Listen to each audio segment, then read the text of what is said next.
Bonjour à tous, c'est Paul pour vous présenter aujourd'hui un nouvel épisode de Serpent en sucette. Et donc aujourd'hui, je me suis dit, tiens, peut-être un petit épisode sur les fourmis. Et puis après, je me suis dit, oh bah non, sur les abeilles. Et puis finalement, je me suis dit que, eh bien, les guêpes étaient pas mal. Donc, voilà, ce sera les guêpes, les abeilles et les fourmis, toutes mises ensemble. Après tout, c'est un genre d'hyménoptère dans tous les cas de figure. Bien que vous comprendrez par la suite qu'elles sont un peu différentes. Bien, alors dans le cas présent, je me suis demandé qu'est-ce qui faisait que la guêpe pouvait ressembler à une abeille, bon, un peu moins, à une fourmi, bon, j'ai dû le faire dans le passé en même temps. Donc, il y a moins de problèmes, dirons-nous. Mais le fait est que si la guêpe est un hyménoptère, au même titre que la fourmi et que l'abeille, elle a eu des ancêtres auparavant qui étaient plus anciens que l'abeille et la fourmi. Ces ancêtres étaient donc les parents, entre guillemets, des fourmis et des abeilles.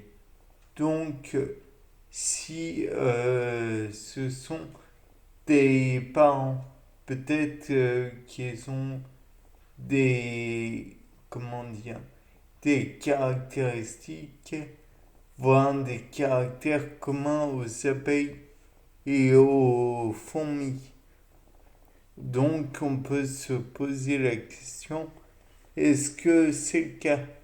Et donc, est-ce que par exemple, l'abeille ou la guêpe plutôt, auparavant vivait par exemple dans des fosses ou ce qui pourrait rapprocher la fourmi, ou alors produisait-elle de la cire, ou a-t-elle toujours produit des ruches en papier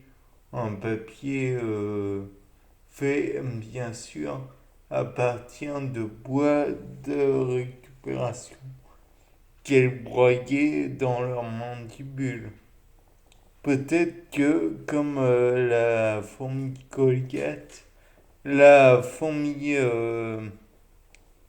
Paraponera clavata, je crois, elle est capable de faire des piqûres incroyablement douloureuses. Peut-être que comme donc c'était la fourmi balle de fusil dont je parlais, peut-être que comme l'abeille, elle pouvait avoir un aiguillon qui se détache, qui était cranté, qui était néanmoins très douloureux, voire peut-être plus douloureux, puisque auparavant, par exemple, les dinosaures avaient une peau très épaisse, peut-être. On aurait peut-être pu les appeler pachydermes dans un certain sens. Ou alors, peut-être qu'à l'époque, il fallait plus de venin pour finalement tuer un dinosaure. Ou alors, peut-être que les mandibules n'étaient pas suffisamment évolué pour faire comment dire, des ruches euh, convenables en papier. Ou alors peut-être n'avait-elle pas de cellules permettant la production d'une quantité suffisante de cire. Peut-être aussi que les mandibules n'auraient pas été une arme suffisante face à d'autres ennemis, tels que les diptères que je vous encourage à voir. Il y a certains moustiques impressionnants. Donc, et puis cette idée que l'aiguillon, ils produisent uniquement du venin, enfin contiennent uniquement du venin. Peut-être y avait-il une possibilité d'insémination traumatique, ou alors peut-être que dans les possibilités de, il y avait, de la ruche, il n'y avait pas ces trois ordres, entre guillemets, ordres, que sont les mâles, les femelles et les asexués. Peut-être que tout le monde était sexué. Ou alors peut-être qu'il n'existait qu'une certaine forme de sexe, ou alors que la façon d'être pour, je crois que c'est pour les tortues lutte, il y a des tortues qui nécessitent pour la détermination de leur sexe de température particulière. Non, ce sont les tortues marines, je pense, plus que tortues luttes. Et donc, de là, on peut se dire, oui, mais dans ce cas, peut-être qu'il fallait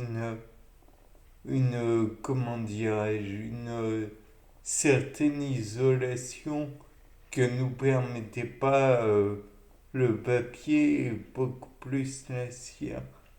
Et donc là, ben, je suis tout à fait d'accord. Peut-être aussi que, comme certaines fourmis font des cathédrales d'argile, je crois, peut-être est-il possible qu'il y ait eu des ancêtres qui produisaient des édifices similaires.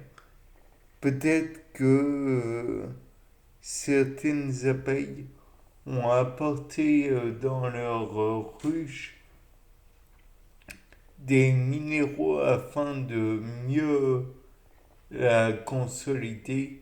Peut-être ont-elles eu, ou que ce soit les guêpes, qui ont fait de diverses choses différentes, ou alors peut-être qu'elles ont reçu des champignons parasites dans leur ruche en papier, ce qui a fait que le papier devenait beaucoup plus fragile, et donc on essayait de lutter de différentes façons contre ce genre de parasites.